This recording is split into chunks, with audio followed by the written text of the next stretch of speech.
Shalom à tous et à toutes, et merci de répondre présent à ce rendez-vous. Prions. Éternel de bonté, adorable Père de grâce, nous te bénissons. Nous sommes reconnaissants pour tes multiples bénédictions dans notre vie. Et maintenant que nous nous rapprochons de ta parole, nous prions que tu nous communiques ta vérité et qu'elle transforme notre vie, qu'elle soit un impact à notre entourage. Au nom de Jésus, nous avons prié. Amen.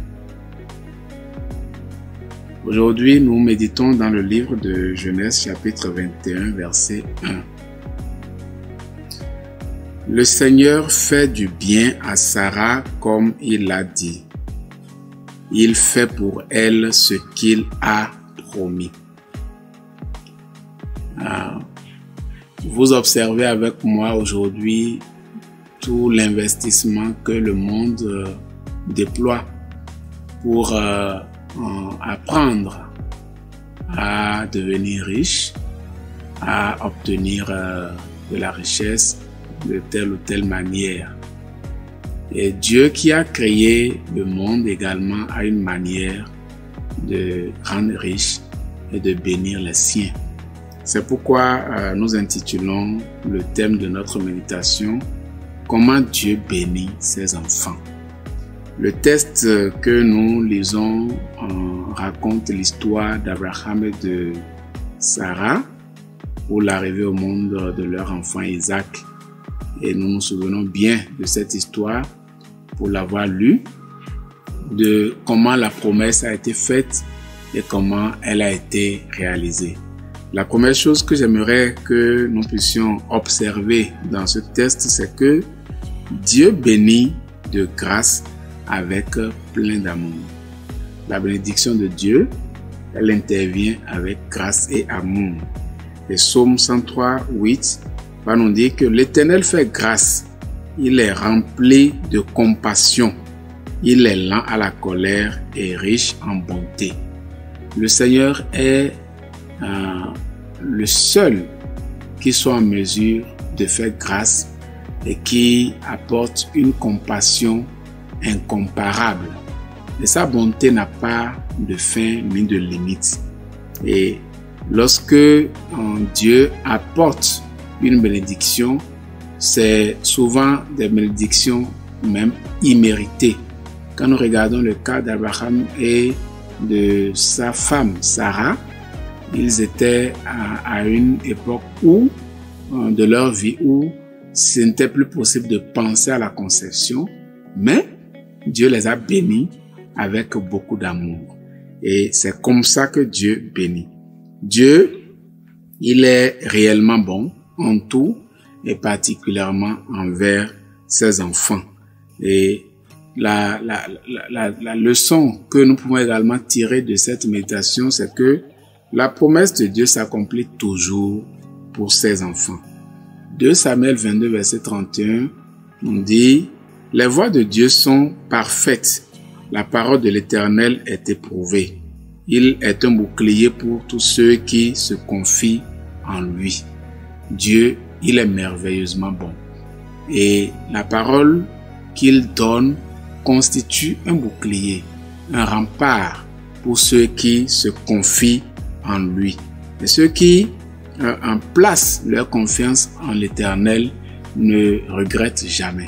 Je ne sais pas quelle est ton espérance actuellement, quelle situation tu traverses, quel est le problème pour lequel tu es en attente. J'aimerais juste t'exhorter à persévérer, à garder espoir en Dieu parce que lui, il ne manque jamais ses rendez-vous. Et quand il le fait sans chagrin. Et nous lisons dans Jacques 1, verset 17, « Toute grâce excellente et tout don parfait descend d'en haut, du Père des Lumières, chez lequel il n'y a ni changement, ni ombre de variation. » La troisième leçon que j'ai trouvée dans cette méditation, c'est que la promesse de Dieu s'accomplit toujours pour ses enfants au temps préétabli. Le verset de base que nous avons lu nous dit que Dieu a béni Sarah comme il l'a promis. La grâce que Dieu promet s'accomplit toujours. Et lorsqu'elle s'accomplit, elle s'accomplit sans changement. Dieu ne fait pas changer ses plans pendant l'exécution. Et tous les enfants de Dieu qui ont gardé un contact permanent avec le Seigneur devraient le savoir.